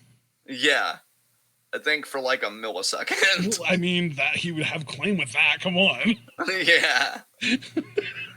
I mean, yeah, we had our differences, but we were still tag team champions. Oh, man. And we were selfless, because we immediately lost those titles to our own faction mates. Yeah, that's true. Didn't they drop him to, it was Justin Gabriel and Heath Slater, right? Yeah, that's true. Yeah, I remember things sometimes. God, why is 2010 so much more vivid in my mind than like 2015, 2016? Nobody knows, man. I know, nobody knows. Crazy. What the hell? It's like, I remember things that happened a few days ago really well, but then it gets blurry until we get to like 8 years out. Oh my God. Okay, maybe 6 years. Maybe I was giving myself like not due credit, but still, it's weird. But what came after this? The Bryan versus Cesaro match. Yeah, good shit. I mean, it's Bryan Cesaro. What's there not to like? You know, I think the back and forth between them just always on point, because I remember the matches they had on Raw when Bryan was getting pushed up to WrestleMania 30, and that was some intense shit. I don't think that was quite on that level for a lot of reasons. I mean, you know, we are in the middle of a fuck storm right now, but I think for what it was, I love that. I think for what it was solid, especially for the I just want J.K. Simmons to tell me we're in the middle of a fuck storm, kid. Yeah. Oh my god. Oh god. No, never mind. But yeah, for what it was fine. It was fine. It was entertaining. What did you think about it? My favorite part of it was Mojo Rawley and Triple H bullying Michael Cole on commentary. God, yeah. How much of a fucking dweeb do you have to be to get bullied by Mojo? And then Triple H joins the Mojo side. Like, Michael, retire and then kill yourself. Oh, Jesus. Too far. I mean, after what happened, no, I think that's the adequate amount, sir. That's the adequate assessment of the situation. God. John's views don't necessarily respect or represent everyone in this live stream. I've been waiting for years for there to just be like a warning kind of thing at the beginning of every 2-hour recording that reflects. I never thought I would have to do it, because I never thought that you would like wish death upon somebody, but like here we fucking are. I mean, not wishing death, but just making a suggestion that, like, this is your life. I don't know if there's any bottom beyond this bottom, which makes it rock bottom. I'm pretty sure 6 feet below Earth is below this bottom. I mean, look, I'm just making a helpful suggestion because Cole's prospects... Helpful is highly subjective in this case. I mean, exactly. So, will I cop this channel a charge? Maybe, possibly. Will it be deserved? No, because I use the disclaimer. I use the power of the disclaimer to subserve all law problems. Well, yeah, see, there you go. I'll get Otunga on speed dial, and we'll tell you in unison to suck my First Amendment nuts. Oh. But, you know, that's pretty much where we're at. Pretty much if Mojo Rawley's bullying you, you reassess is what the word of the day is. So, yeah, beyond that... King Corbin kind of get bullied by Mojo Rawley in a way this just night. But, I mean, when have we ever shown Corbin love recently? Like, I feel like, if anything, we're being When consistent. have we ever shown Michael Cole love recently? I don't understand the difference. Then I just think we're just being consistent then. I just think this is just another layer of consistency, which TWitWoW is known for. Okay, but we're not telling Corbin to kill himself. Jesus. I mean, I've seen some takes, okay? But, listen, beyond that, what came after this? Baron Corbin versus Jeff Hardy, or King Corbin versus Jeff Hardy. I didn't really care for this. Jeff's old and in the way. Yeah, he won with the Swanton. He's old and in the way, and the winner. Yeah, I like Jeff better when he was getting owned on the mic by Samoa Joe. That was peak Jeff Hardy right there. That, and when he was getting owned on the mic also by CM Punk. Yeah, that's also true. That's also true. That was also really good shit. It's the same thing, a decade apart. Yeah. So, what came after this then? Let's just keep it moving. The main event Cena. Yeah, literally. The main event segment is what I was going to say, but John Cena was the main event segment. He was, he was talking shit about Bray, and then Bray came out, and I actually found it really interesting that John Cena went out of his way to say that he doesn't think that Bray Wyatt is the future, and then he brought up names like Rhea Ripley and Tommaso Ciampa and Velveteen Dream, which, even more interesting, is that Ciampa's actually older than Bray, I believe. But he basically just thinks that Wyatt is lazy. He literally said that the problem is that Wyatt got lazy, and, talks about all the times that he was beaten and destroyed, and no matter what happened, John Cena keeps fighting, but Bray Wyatt gave up. So he really doesn't like that about Bray. But Bray Wyatt does come out and says that he isn't sick, Cena is, and then he knows that Cena doesn't care about the future because all Cena cares about is Cena. And he says that Cena broke him a few years ago in their WrestleMania match, but The Fiend put him back together. And at WrestleMania, it's going to be a slaughter, and Cena needs to let him in. Yeah, I enjoyed it. I would normally get huffy about Cena going like that narrative with somebody like Bray, but yeah. I expect Bray hopefully to get the win. If he doesn't, then I really will get huffy and I'll make a bitch fit. And God, if he was actually with somebody decent, I would have been like, oh, well, that's one to talk when you quit on your own relationship. But I mean, it really was an upgrade, so I can't take that shot. So Cena's kind of made himself an impregnable fortress here. But it's up to the Fiend then to beat him and just be like, well, fuck you. I am the future. It's up to the Fiend to impregnate that bitch. Exactly. Yeah, get up in there. I mean, we know he's virile. JoJo had a baby. Even if it's just the tip. Yeah. I knew what I was doing the whole time. 2 words, baby. Premeditated.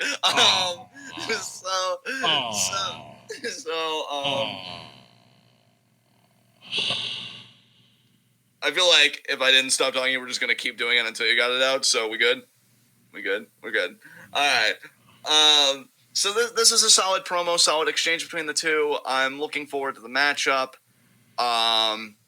Hopefully Fiend wins, so we'll see what happens. But I've got nothing else to say about it, so we can move right along. Bingo! Let's move on to this week's SmackDown, which opened with the big reveal / announcement / appearance of Rob Gronkowski, who will be hosting WrestleMania this year. Hooray! Said no one. Yeah. It's going to be a no from me. He cut a pretty okay promo, though, considering it was his first professional one. Yeah. I kind of want to body him, though. I don't know. I mean... He's just such a big dork, though. I love the Gronk. I mean, that makes one of us. I know. I just feel like I could keep, like... I'm going to be alone on the I don't hate Rob Gronkowski train for the rest of my life, I feel like. I mean, at least the seats will be roomy because you're by yourself. Yeah, but, unless something comes out that he's like an actual piece of shit. But as far as I know, he's a total sweetheart who just loves to party. Well, you give the archaeologists of Twitter some time. I'm sure they'll find those skeletons soon enough. I know, right? It's so bored and they find shit. Yep. But yeah, I know Corbin interrupted. That might have been the only time I was grateful to see Corbin. And then I don't know yet. Bodied by Gronk and fucking Mojo. God, why are they giving Mojo things? You literally lost to Riddick Moss. You suck. You brought this dude up. Like, how does Mojo Rawley has got to be the least consistent character in the entire company? Because this dude went from obnoxious hype machine to I'm gonna paint my face blue and give myself speeches in the mirror to I'm serious again now, except now I want to be champion and I want to make this championship prestigious. And oh, by the way, I'm bringing someone up from NXT to give them a rub because they're going to protect me and stop me from getting jumped. To losing the same title back to that same guy. And now we're just right back to the fucking square one. We're right back to obnoxious hype guy. Like, literally, this is a complete rubber band snap back to reality for Mojo. It's like the last, 3 years of his character development just gone down the shitter. Yeah. Because he knows Rob Gronkowski personally. That's his only value left in this company. And that's crazy, given that when SmackDown was in the Land of Opportunity era, I legitimately thought Mojo had a worthwhile shot of becoming WWE champion. I remember but that went to Jinder. Yeah. Oh, God, it went to Jinder. Is that really that much worse, though? Is Jinder really that much worse than Gronk? Than Mojo? I mean, God, this is amazing. What a regression, because it was originally supposed to be Rusev, if we remember, because that was the big rumor. Oh, God damn it! And then it went, dreams. Yeah, nice to have them, and then they die. And then... Dude, where the fuck has Rusev even been? Lashley was just on TV. Is Rusev injured, or are they just not using him? I mean, given that he doesn't have to be anywhere near this putrid product, I'm guessing he's enjoying quarantine as best as he can right now. But even before the quarantine, he was just off the products. I don't know if he was serving a suspension or what, but... Yeah. It's weird. He has been off the grid, and you know what, Ruru? You do you, fam. Well, I wonder if he's been working house shows. Well, obviously they haven't been running many house shows lately, but... Google cage match. Come on, Rusev. Give me something to work with. Give me something to work with. Matches. Anything lately? 217 was his last match on Raw. It was him and Carrillo versus Garza and Lashley. And damn, he's been gone over a month. That's crazy. Yeah, he's been gone 4.5 weeks. I mean, especially for like a non-injury related thing, that is pretty wild. That we know of. Like, I want to emphasize that we know of. That is true. That is a fair retort. But yeah, I guess we'll just have to see where it all falls. Javaris be like, I blame Lana. Yeah, that's the easy route, Javaris. I can't say I blame you. All right. But after this whole Gronk, Mojo, Corbin, Elias thing, we got the Artist Collective, which is now the name of Cesaro, Nakamura, and Sami Zayn. But Zayn wasn't wrestling in this. Versus Daniel Bryan and Drew Gulak. Bryan and Gulak fucking won. Yeah, this was good shit. I like the sequence to win the match, and I know afterwards, to kind of tie this all together, there was a backstage segment where Bryan and Drew were kind of doing stretches together, and Sammy came in and he interrupted. Like, he's apoplectic, right? And he's still running down Drew and this and that. You're following a mediocre teacher. Exactly. And Bryan's like, whoa. If you think he's so mediocre and you don't think he has anything to teach me, why don't you put your Intercontinental title on the line against me at WrestleMania? And then Sammy retorts, well, like, oh, fine. You don't want none of this, but if you really want some of this, if you really believe in Drew that much, how about we have him versus Shinsuke next week? And if Drew wins, you get your title shot. Now, here's what I'm hoping, because Bryan accepted on his behalf. Here's what I'm hoping for, though, because Bryan is a fucking godsend to this just putrid fucking planet. And the most selfless performer of this or any other generation. I am hoping that Drew does beat Shinsuke, which I think he will. But I hope that because Sammy's really been targeting Drew more than Bryan gives the title shot to Drew at Mania. Because here's the thing. Yeah, literally just be like, well, why would I be the one getting the title shot, Drew? You're the one that beat his tag team partner. Exactly. And here's the thing, guys. Like, if this was 90,000 people, and, like, I actually really like Drew Gulak, so I don't mean to throw shade, but I could understand why you'd want Bryan versus Sami Zayn on the card, right? Because it gets a great pop in the crowd. It would be a great opening match. That's the route they wanted to go. And that's just it. Because there is no crowd, take a chance on fucking Drew. You might as well give people watching at home a feel-good moment. And a guy getting that kind of nod, winning an Intercontinental title that looks that gorgeous, and then you can maybe have another Bryan-Drew rematch, and you can have, two matches. One where Drew gets the win back to retain the title, and then the rubber match because, Bryan beat Gulak at Chamber. Gulak beat Bryan in a title defense, whatever that show would be, and then you do the rubber matchup. I hope that Bryan gives the title shot to Drew. I really do. Because, if they're not going to do a crowd, you could do a great underdog story of a guy that's been hustling. Cole even kind of planted the seeds, too, where he said, Sammy, you've really been insulting Drew, but you were like Drew once upon a time, where you had to grind and get your name out there. So then, Drew just gets that nod. And then you could get Bryan in the title picture, but it would just be still doing the matches with Drew, and they just get increasingly more intense. That's what I hope happens, because I'm loving all the pieces here. You've got workhorses as far as the eye can see. You just got to put it all together. So I hope it's Drew versus Sammy at WrestleMania. I think that would be great, especially because this is going to be the most bizarre WrestleMania of all time. You might as well get a good, feel-good underdog story in there. So I'm rooting for Drew to become Intercontinental Champion at WrestleMania. Oh, God, this next segment was painful. Oh, fuck. What was it? Michael Cole and Sasha and Bayley and Paige. Oh, God, do we have to spend a lot of time on this? Because I really don't want to. Well, let's, you know what? Let's skim. Bayley and Sasha came out. They told Michael Cole to fuck off. They were confronting Paige about not being here last week, and Paige was just like, oh, yeah. The Fox executives told me that I could let you know what your match is at WrestleMania. And she was like, you're facing Lacey Evans.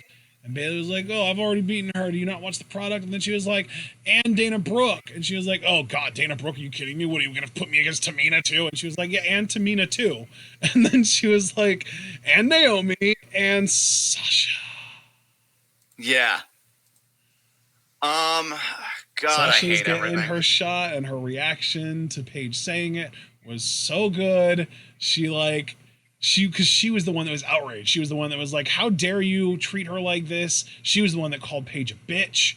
And then Paige was like, you, Sasha Banks, when she was talking about who the final challenger was.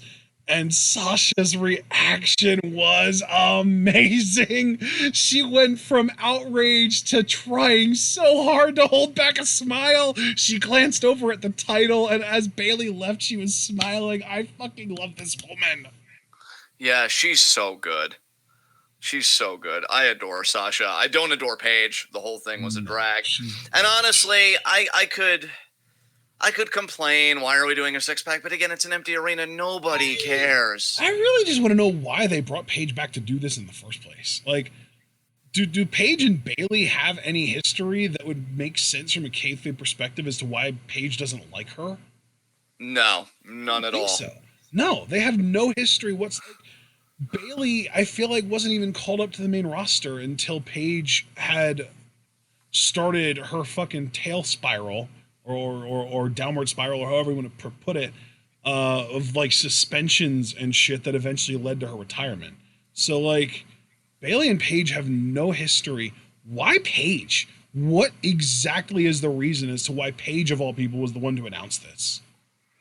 I guess they wanted her to be a part of stuff. I mean, it would have made more sense if Sasha was the champion, because everybody blames Sasha for ending Paige's career, and you could have been a bit on the nose about that. But Bayley's the champion, and they have like no connection with each other. So, yeah, because they weren't really, yeah, like that was another thing too. Like the Chief is saying, why is Dana Brooke in this match?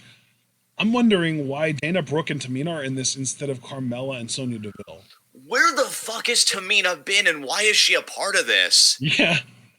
Tamina is going to be that one person that's in this match that every time we bring up the match, we forget about. It's going to be like, okay, so I remember it's Bayley and Sasha, obviously, and Lacey and Naomi, and Dana Brooke for some reason. Who else was in this? And you're going to be like, it's Tamina, dude. And I'm like, oh, that's right. Why is she in this?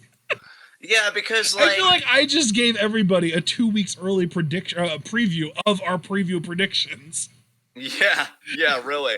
Because like, whatever your opinion is of Carmella, just speaking generally, like she makes more sense narratively having the history with Bayley and having the difficulty getting the title than fucking Tamina. Why? Right? Why? Why is Tamina? I'm like, again, I even said to myself, I didn't want to do this because, like, it's an empty arena. Nobody cares. Dude, I was even going to say, like, they're not even going to have the women's battle royal. They're not going to have either battle royal. No armbar, no women battle royal. Like, yeah, because that's too big a gathering under Florida law, probably. Yeah, all it these probably people is. in the ring at once. Yeah, but Jesus Christ. But like, so why not just make it 8, right? Like, you don't have to have 6. It could be 8. You could throw in Sonya and Carmella in there, because I'm assuming Mandy's going to be involved in something related to Dolph and Otis, but that doesn't necessarily mean that Sonya is also going to be involved in something there. So let her pursue her own ambitions. Yeah, I'm tired of Sonya always giving the title shots and championship-related opportunities to Mandy. Let her give a fucking shot. Better than Tamina, who I still, again, do not understand why the fuck she's in this match. I said how. Why? They're the same thing. Yeah, I don't know. Low key, again, Mickie James is technically a member of the SmackDown roster. Why not add her in this over fucking Tamina? Where the fuck is she? Why are you paying these people if they're sitting home? I don't. No. Well, Mickie isn't technically sitting at home. She's currently color commentator on Main Event. I mean, brother, I don't even know how long this quarantine's like gonna last, so I can't even speak like, oh, just do it here. I mean, probably because of how horrendously we've been handling it, but you know, I would like maybe if we can focus on Sasha Bayley for SummerSlam. But you know what, though? I'm tired of that, too. I'm tired of always saying when we should focus on Sasha and Bayley when they're not focusing on Sasha and Bayley the way that they should. And, like, maybe this is a slow burn to something, finally. But can we even really say that with any kind of confidence when they've done teases like this before and then they revert back to them just getting along or being a tag team? Like, I'm really just at the point with these two where, like, I'll believe it when I see it and not a moment sooner. And now we're doing a 6-pack that I don't give a fuck about. And it's probably going to come down even to if they weren't going to use Sonya in this because they have plans for her regarding the Mandy Otis Dolph storyline, like maybe an intergender tag team match or a mixed match, whatever you want to call it, you still just put Carmella in and not Tamina. Like, Tamina has done nothing in what feels like years, but is probably more accurately months. And like, why her? Like, is Carmella maybe injured? Like, to me, that's the only excuse that they could possibly have for using Tamina in this match over Carmella, as if Carmella's just injured and they felt like they had to fill out that 6th spot with someone. Right. Yeah, it makes no sense to me, dude, at all. It comes back to my fucking tweet about I want wrestling companies to be more transparent about their performers' injuries. Yeah, exactly. Because if we knew already, oh yeah, Carmella, let me look on the website.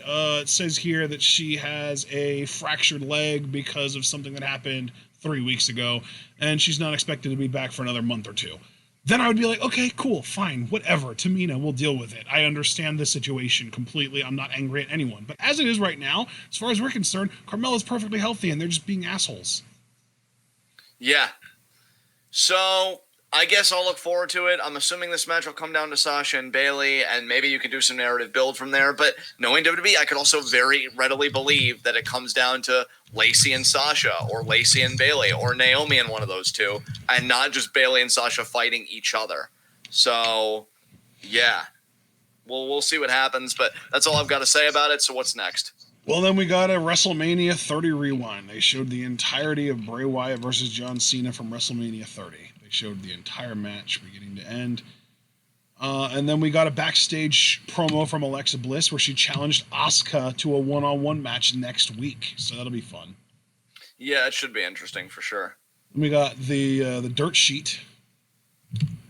Yeah, I'm going to be honest. I kind of checked out of this. I saw at one point that Jomo was wearing a costume of some kind. Like, I guess on the video. It was like another sketch where they kind of showed like pre-taped versions of themselves in the crowd as other potential tag team challengers, kind of, playing along with it.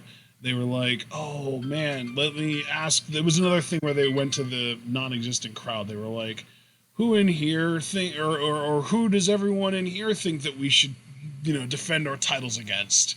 And then they showed the pre-tapes of themselves as the New Day, talking about you should take on the New Day. And then they showed the pre-tapes of themselves as the Usos, saying they should take on the Usos. And then Heavy Machinery, as for some reason they were just dressed up in fucking bacon suits. I don't know why. And then you should have dressed up as steaks. Yeah, that would have made a lot more sense. But then actual real Heavy Machinery came out, and we got a match. And the match itself was kind of a clusterfuck and overbooked to hell because Dolph Ziggler came out and he was on commentary, and then eventually he grabbed a mic right as I think Otis was getting ready to do a Caterpillar. Or actually, yeah, he was getting ready to hit the Caterpillar, and Dolph grabbed a mic and said, oh, I've got some pictures that I want you to see, Otis. And he put some random shots of him and Mandy, Ziggler and Mandy, up on the Titantron. And Otis went after him. And we went after him with a chair, but then Miz and Morrison stopped him, and Otis attacked Miz and Morrison instead, and he ended up using a chair on them and getting himself disqualified. So Miz and Morrison technically won the match by DQ.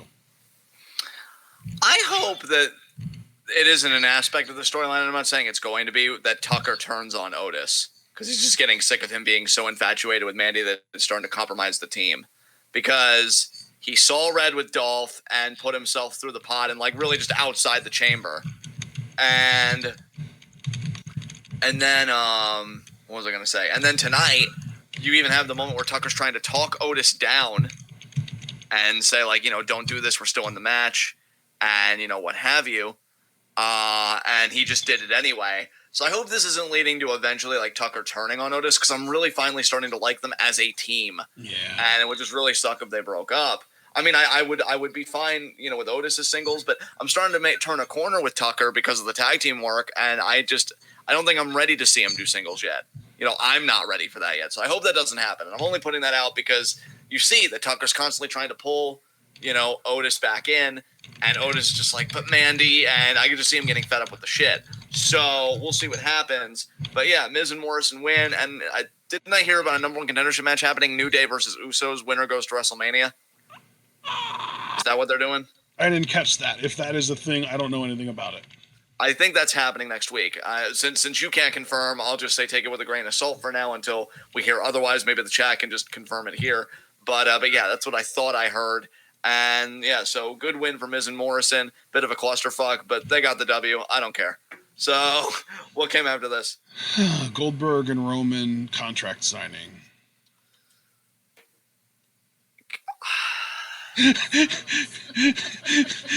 Just. I mean, I just, again, like, I apologize, guys. I really do, because I know you guys deserve better than this, but I kind of checked out on this too. I actually tuned back in. You want to hear something funny? I tuned back in when Goldberg was talking about, like, how many metal doors he's headbutted. Yeah. And then, like, Roman was going to be the next victim. And I'm like, is this some Scott Steiner shit? Like, what? How did we, what? Like, Roman did call Goldberg a bitch. I know that. Ooh. Sasha did the same to Paige just a few seconds earlier. Dude, I know. And they said the B word. They're so edgy, and we actually have Edge back now, so that's really saying something. See what you did there, mister? You actually caught me off guard with that. Yeah, I know. It's like you were trying to reorient yourself on the ledge. Don't worry, bud. Don't worry. You're all still good here. Oh, my God. But yeah, the show itself, I don't think was terrible, but there were some terrible moments, like, replaying an entire WrestleMania match from 6 years ago, and Paige just being a thing on this show. Like, she's completely, like, lost anything that she might have ever had as far as a performer goes. Like, it was actually really funny because she got one line out, and then Bayley and Sasha come out, and the next line, so literally her second line in her first appearance in I don't know how many months, she did the thing. She did the thing where she called Bayley baby girl. And then Bayley actually fired back and made fun of her for it. It was kind of funny. Although Bayley made it awkward because, she's just kind of like that sometimes, unfortunately. Yeah, I mean, I do appreciate Bayley just not giving a fuck, because that's a fucking mood right now. Like, yep. I just wanted her to be like, shut up, Paige. And then she even called her out like, are you going to take the title? Oh, wait, you can't. And I kind of chuckled a little. That was great. Shit on dreams, baby. Shit. And then Paige was just like, oh, that was really mean. Everyone should pity me. I think about how much I miss this job every day. Yeah. Yeah. Then is that why you're here? Because you just wanted a taste? Yeah, are you really jonesing for a fix that much? Like, especially on a no crowd show. Yeah. Maybe that's where she felt safest, because then nobody can be mean to me about having trash takes and being with trash people. What? I bet maybe she wanted, because remember, this was originally advertised for last week, and then they had to call off the crowd last week, and maybe she was just like, oh, never mind. And they were like, well, we kind of promised that you would be there, so can you just do it next week instead? And she's like, but there's no crowd. That's the whole reason I'm doing this, is because of the crowd.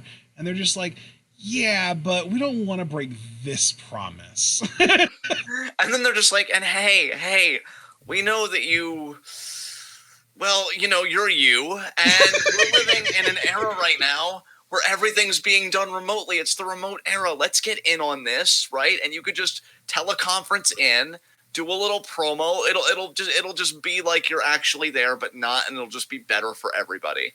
Well, okay, yeah, that's a sport. All right, well. But anyway, that's it. That's SmackDown. That's fucking SmackDown. The main event segment was the Roman Goldberg contract signing, and that's the extent of SmackDown. So that's it. We've covered everything. This has got to be our shortest catch-up commentary to date. We went under 2 hours for the first time, I think. I'm actually really proud of us. So with that said, I want to thank everybody that joined us. You're all fucking amazing, unlike Paige and unlike dead crowd shows. Or I should say no crowd shows. Yeah. And I want to thank you all for joining us. When are we even seeing these beautiful people again? Is it, because Stardom isn't until just a little bit longer, right? No, yeah. Stardom isn't for like 9 more days. Stardom is the 29th. It's a Sunday. Might be before then, but I doubt it. So I think the next time we see them might end up just being Thursday for Q&A, because right now the only other thing that we have planned is NXT. But if they do another clip show, obviously we won't be covering that. Yeah, so we'll see what happens. Get your questions in for Q&A, because, I mean, something's got to fill the void, so it might be your most pertinent questions and our most sound answers. But be on the lookout, as we might be putting out a notice for NXT coverage. More like they're covering the crowd with all that fucking tarp. Or they really should be. Maybe that'd be a better visual. And so, yeah, we'll just keep you all posted. Stay safe, stay healthy. Love each other, be there for each other, be there for yourselves and your own mental health. Hugs and kisses and sunshine, me. And I'm going to hand it over to Ashton to do his own little send-off. Are you saying that your face is hugs and kisses and sunshine? I mean, 9 out of 10 non-marks agree, so kind of. Well, what about marks, though? What do the marks say? Well, I mean, come on, look. You really want me to say it on a live mic? I did ask. I wasn't being, I just thought it was assumed that marks don't have rights, and we've had them disenfranchised for decades. We've actually literally already said on this channel that everyone's a mark, so maybe don't say that. I mean, that's also true, but, like, anybody that doesn't think my face is kisses and hugs and sunshine, I really don't care what happens to you, honestly. So, dice roll, I guess. I guess that's all there is. But that's all I wanted to say. So please, mercifully take us home, which is what I've been saying for products that have no crowd for seemingly forever already. So. Oh my God, you're doubling down and bringing it around full circle, baby. Hell yeah. All right, ladies and gentlemen, we hope you all enjoyed this catch-up commentary. Actually, no, fuck me. This is TWitWoW. You close us out, motherfucker. Oh, yeah, I forgot. I still have a job to do. God damn it. All right. All right, I'm going to say this with the energy of an empty crowd. The best. Okay. This has been WWE Catch-Up Commentary number 9, 634 for TWitWoW overall. My God, we're consistent. I'm John. That's my corner commentary, Ashton.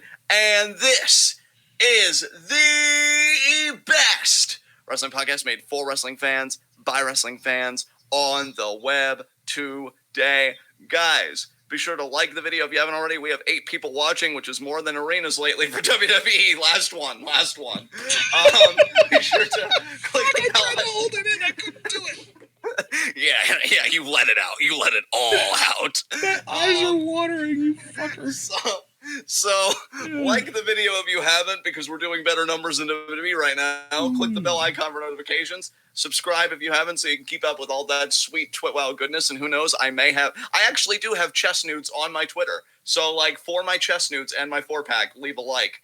And what else am I thinking of? Oh, well, you already know all the socials on the delicious backgrounds that Ashton makes here. And, I guess we'll see you guys. What was that? Don't forget to advertise Twitch. Oh, yeah, Twitch. Well, yeah, and that's also on the background, though. That's encompassed with the background because you're so thorough. But, yeah, Twitch. We rule the Twitch community as well. What else am I thinking of here? My momentum kind of got impeded there for a sec. And so, we'll see you potentially for NXT on Wednesday. And if not, we'll just be sitting here answering your questions and giving you that wisdom you so desperately crave and looking good doing it, because that's just what we do. And so again, that is going to be Thursday, which is, I want to say, the 26th. I was going to say 27th, but I pulled up the calendar, so I'm not wrong. Nothing is wrong. What time is that? The 26th. 7 p.m., right? 7 p.m. usually for Q&As. What time zone, John? We're really going to get that particular, huh? Eastern Standard Time, EST, Yay! Like Bianca, who should have beaten Charlotte, who's a fucking hack. Like this outro, because it's gotten out of control. But Thursday, 7 p.m., Eastern Standard Time. And while he's busy making noises with his mouth that I can't even decipher anymore, we will see you then. And I once again say, be safe, stay healthy, look out for yourselves and for each other. This is a trying time, but I know we can get through it together. And that is not scumbag or good fellow. That is just being a human being. I know we like to have laughs. I know maybe even I can be a bit too far, but in very serious mode here, I know it's a scary time for people. I know it was even scary before a pandemic. It's gotten even scarier now. But if we can always give you a place to go to relax and be chill, that's what I love to do. Maybe avoid Q&A if you're looking to be chill during our commentaries. Absolutely. Anything you guys need, within this content, we're always happy to provide that space. This is about coming together, whether negativity, positivity, just being human, really. And I'm always grateful that we get to do that together. So I hope we can do it Thursday. I hope we can do it every day that we do have content, because it's going to be a long road, but I'm glad we get to travel it together. So with that said, just remember, keep that in mind. And until then, more than ever, tune in, and as best you can, peace out.